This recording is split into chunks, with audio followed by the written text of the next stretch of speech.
Oi, gente, tudo bem com vocês? Eu tô aqui nesse final de tarde. Vocês estão vendo lá atrás, né? Um pouquinho de céu azul ainda, mas já tá quase noite. Hoje é quarta-feira. E conforme eu havia combinado com vocês, eu falaria hoje sobre as eleições americanas. Antes eu queria falar se vocês gostaram da minha make. Eu fiz uma make especialmente para vocês, tá? Gostaram? Uhul! Tô morrendo de saudade, gente. Sinceramente. A gente fica em casa e aí você nem penteia cabelo, é aquela coisa. Então agora eu preparei a aula e falei, não, agora eu vou gravar. E eu ia gravar durante o dia, com luz solar. Só que é um assunto tão profundo, e aí vão surgindo dúvidas na minha cabeça, e eu falei, não, encerrar por aqui, porque senão nem hoje não vai sair. Mas se vocês tiverem alguma curiosidade, alguma dúvida, alguma coisa que vocês não conseguiram entender, é só me mandar no comentário mesmo do vídeo, e eu explico. Eu pesquiso, se eu não souber, explico, tá bom? Então eu queria dizer assim, primeiro, quem tá aí, sentado, pensando, o que eu tenho a ver com a eleição dos Estados Unidos? Não dou conta nem da política aqui do Brasil, agora vem essa aí querer falar dos Estados Unidos. Parado aí, é importante. Acontece o seguinte, gente, os Estados Unidos é a potência mundial há 100 anos. Faz 100 anos que os Estados Unidos tomou a liderança de todos os países do mundo e durante esses 100 anos ele vem se promovendo e se estabelecendo como potência mundial. Só que desde 2008 que os Estados Unidos têm dado alguns sinais de fissura. As coisas não estão indo muito bem por lá. Problemas que vão desde a economia, passam pela educação, passam pela saúde, passa pelo desemprego. E quando o Trump assumiu em 2016, algumas promessas foram feitas e não foram cumpridas. E aí é um momento muito crucial, não só para o norte-americano, como para todos os países do mundo que dependem dos Estados Unidos. E me diga, qual é o país do mundo que não depende da economia norte-americana? Né? A economia mundial é dolarizada. E quando eu digo há 100 anos ele é potência, eu quero dizer para vocês que entre a Primeira e a Segunda Guerra Mundial, as potências eram Inglaterra e França. Inglaterra e França se desestruturaram com a Primeira Guerra Mundial, não conseguiram superar o déficit financeiro da Primeira Guerra Mundial, já teve início a Segunda Guerra Mundial, e os Estados Unidos ficou meio que de stand-by e aproveitando todas as oportunidades que a Inglaterra e a França, por estarem em batalha, né, no campo dentro do país, Estados Unidos do outro lado do continente foi se firmando. E há 100 anos, praticamente, ele é a potência mundial. O que significa, o que representa isso pra gente? Para nós brasileiros que sentimos na pele, todos os outros países também sentem, mas nós vamos falar do nosso país. Houve uma invasão cultural norte-americana e eles foram aos poucos dominando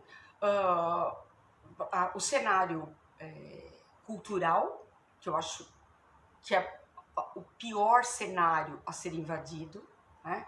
A cultura nacional vai perdendo espaço para essa cultura norte-americana. Eu me lembro que na década de 80 a gente falava muito sobre essa invasão cultural, se alertava bastante, né? Mas não se pode fazer muita coisa.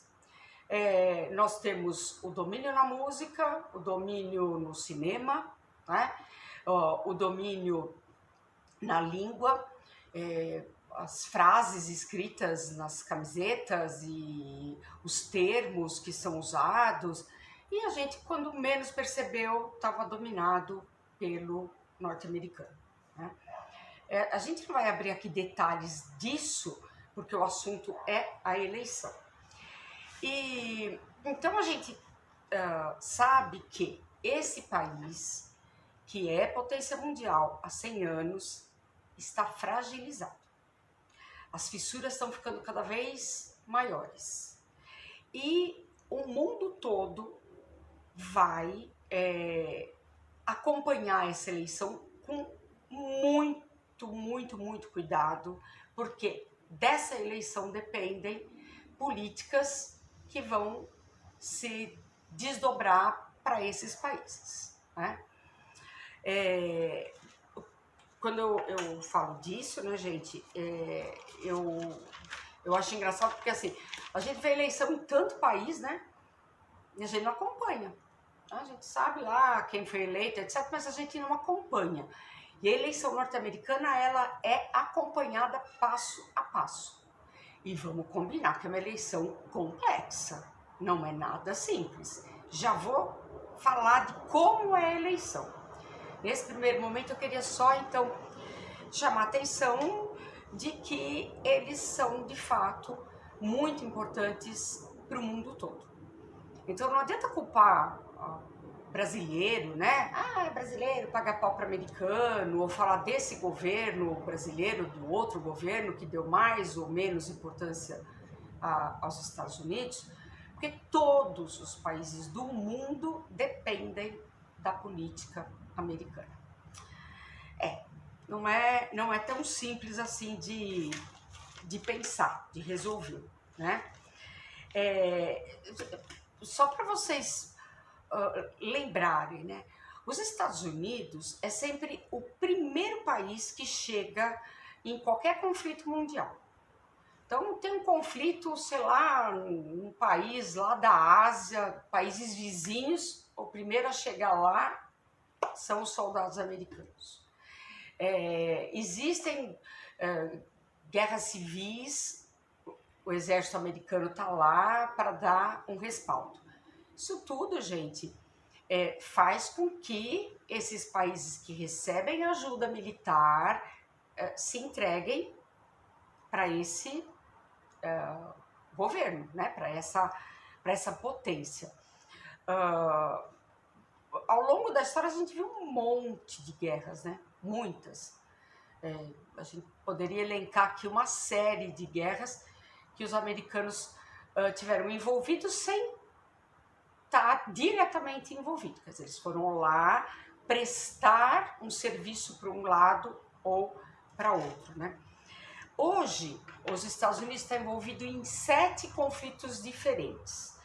Ele está envolvido na guerra no Afeganistão, na Síria, no Iraque, no Iêmen, na Somália, na Líbia e na Nigéria, né? Então, as campanhas que se comprometem aí em promover a paz, né, se mostraram insatisfatórias em todos os momentos. Então, a história dos Estados Unidos não é a história de um país pacífico, é a história de um país belicoso, que gosta de guerrear. Houveram acordos de paz com Barack Obama, vocês se lembram de Cuba, né? Também com a Turquia, houve lá todo vamos dizer assim, um período de bandeira branca, né? Só que atualmente o Donald Trump retoma com esse espírito mais belicoso, né? Bom, falar de eleição norte-americana nesse momento é falar de 2 personagens, né? Que é o republicano, que é o Donald Trump, e falar do democrata, que é Joe Biden. Os dois estão concorrendo no próximo dia 3 agora encerra a eleição direta e eles estão querendo ganhar espaço e, lógico, ganhar adeptos. Qual é o discurso do Trump? Donald Trump, ele usa o mesmo discurso que ele usava na primeira campanha, né? Ele é xenofóbico é aquele que não gosta de estrangeiro. Então ele persegue estrangeiros, imigrantes, independente do porquê estão chegando nos Estados Unidos, seja por perseguição política, seja por perseguição por guerras, enfim, ele não quer imigrante nos Estados Unidos. Vocês acompanharam aí durante esses 4 anos de governo dele as barbaridades que foram feitas com crianças, que ficaram dentro de gaiolas, né, afastadas dos seus pais, e também o repatriamento de vários. Isso causou muita polêmica no mundo todo, né? Outra coisa que ele defende é a continuidade, né? Dar continuidade ao fim do Obamacare. Obamacare foi um programa de governo do Barack Obama que ele oferecia à população mais pobre, aqueles que não têm como pagar a saúde, o seu tratamento de saúde, porque lá nos Estados Unidos não existe SUS, cada um que se vire. Aí o Obama introduziu o Obamacare, que seria um serviço prestado pelo governo norte-americano às pessoas que não têm condições de se tratar, né? E o Trump cortou o Obamacare. Outra coisa também que o Obama insiste e que está completamente fora de moda, gente. Se o americano tivesse um pouco de discernimento, ele ia dar um pé nesse sujeito, que é o fim do Acordo de Paris.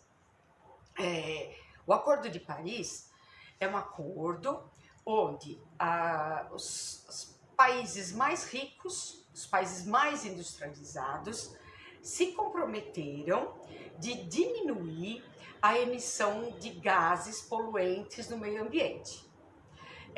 O Brasil está envolvido, assinou esse acordo também, né? E quando o Trump entrou, o Trump rompeu esse acordo. O rompimento desse acordo favorece muito os empresários, que não mais serão obrigados a investir em tecnologia para melhorar a questão climática. E acho que essa coisa de clima é uma invenção, né?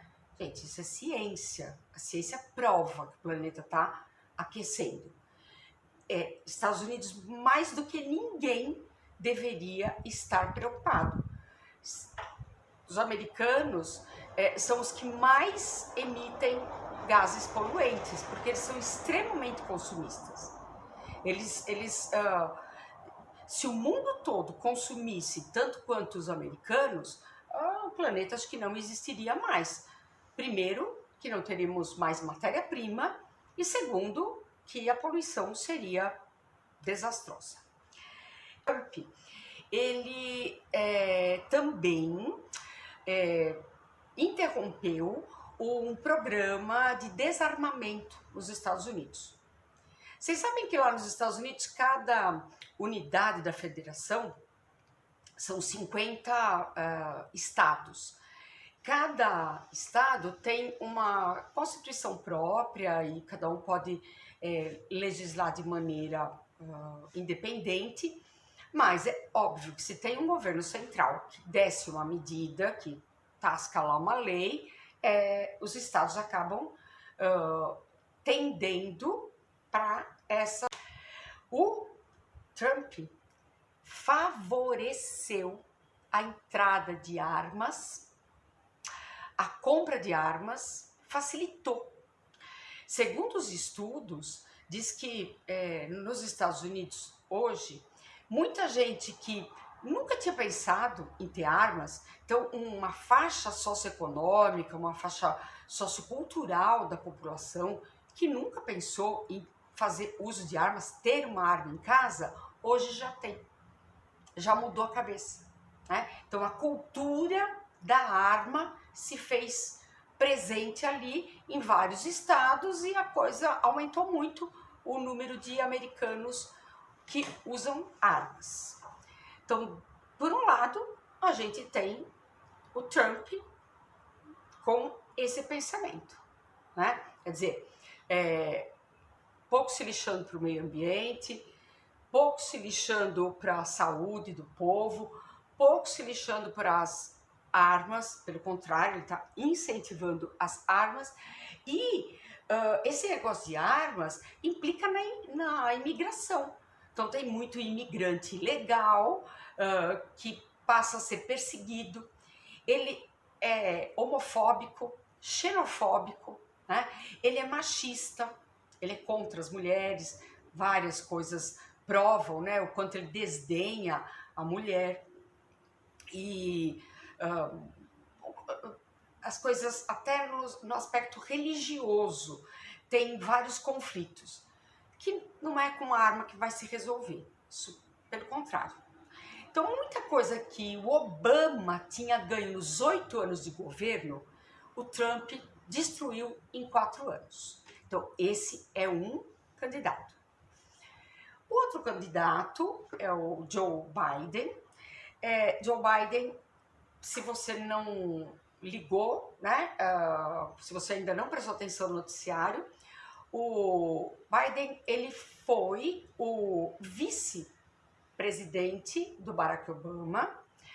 O Biden já esteve no Brasil diversas vezes, porque ele não era um vice fictício, figurativo, ele era um vice atuante.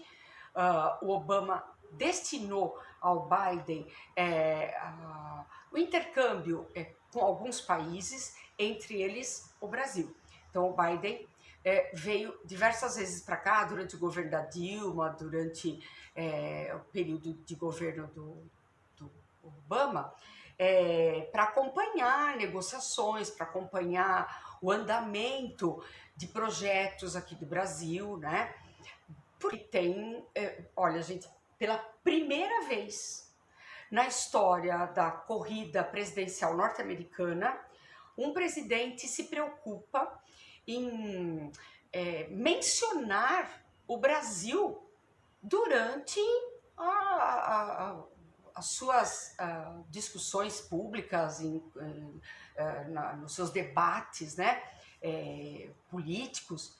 Ele citou o Brasil, né? Ele cita o Brasil dizendo sobre o desmatamento da Amazônia, dizendo que, se eleito, ele vai punir o Brasil. Ele pode punir o Brasil? Lógico que pode, gente. Ele pode porque tem uma série de negócios que são realizados, né, entre o Brasil e os Estados Unidos, ou o Brasil e um outro país que passa pelos Estados Unidos, pela política norte-americana, que podem ser cortados. E a gente pode sofrer sanções, ficar isolado em algumas situações por conta da política norte-americana. O Biden não está errado, porque se ele está com um país que está com a faca e o queijo na mão, ele vai jogar, lógico, a favor do seu país. Então ele disse num dos debates políticos que o Brasil vai ter que se enquadrar caso ele não veja o governo brasileiro se direcionando, ou, se voltando para essa questão ambiental. Então ele volta ao Acordo de Paris, né, ele vai botar os Estados Unidos de volta nos trilhos, controlando a emissão de carbono. Ele volta com o Obamacare, né, ele vai voltar com atendimento aos menos favorecidos, atendimento médico aos menos favorecidos. Ele vai rever a questão da imigração, que o Trump deu um pé, né, nos imigrantes, mesmo porque, gente, é uma questão mundial. Não acolher os imigrantes não é uma questão apenas do país, é uma questão mundial. O mundo em crise, gente passando fome, o país mais rico do mundo fala, não quero ajudar, né? E o Biden é muito mais aberto em relação à xenofobia, né, que é os imigrantes, a aversão aos imigrantes, é muito aberto para as questões homossexuais, né?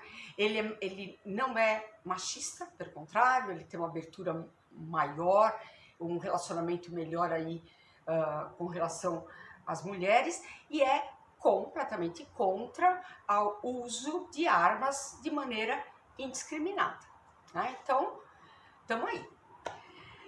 Aí, gente, nessa busca que eu fiz para trazer para vocês, eu achei uma coisa bem interessante que eu não sabia e vamos ver se vocês sabem, né? Vocês sabiam que a eleição popular americana encerra agora dia 3 de novembro, né? E que em meados de dezembro é que vai ser decidido quem de fato vai ser o presidente norte-americano. Mas isso, gente, é uma coisa constitucional. E eu fui pesquisar por que 3 de novembro, gente, é um dia de semana, é uma terça-feira. Para a cultura brasileira, as eleições sempre acontecem num domingo. E aí eu vou contar para vocês como escolhida a data das eleições norte-americanas. Então vamos lá. A eleição norte-americana é completamente diferente, né? Ela segue a Constituição de 1776, é a mesma Constituição. Pode dar risada, no Brasil já tivemos uma porção delas, né? É a primeira e a única Constituição desde que o país se tornou independente, né? E funciona assim. Nessa primeira fase, que a população vai às urnas, a eleição vai até a terça-feira após a primeira segunda-feira do mês de novembro.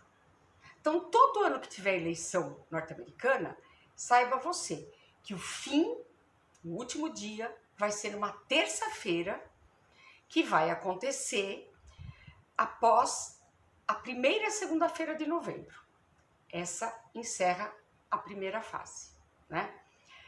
Nessa primeira fase, vão às urnas os eleitores, que não são obrigados a irem, eles vão por livre e espontânea vontade, eles tanto podem fazer o voto pelo correio, como fazer o voto presencialmente.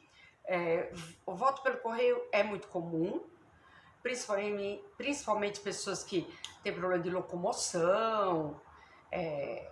Não vamos abrir aí os detalhes, gente, mas tem uns partidinhos lá que se aproveita disso, né? Mas abafa, porque só no Brasil que acontece corrupção na eleição, tá? Bom, então nessa primeira fase o eleitorado vai lá e escolhe quem ele quer. Mas como que chegou à conclusão que ia ser o Trump e o Joe Biden?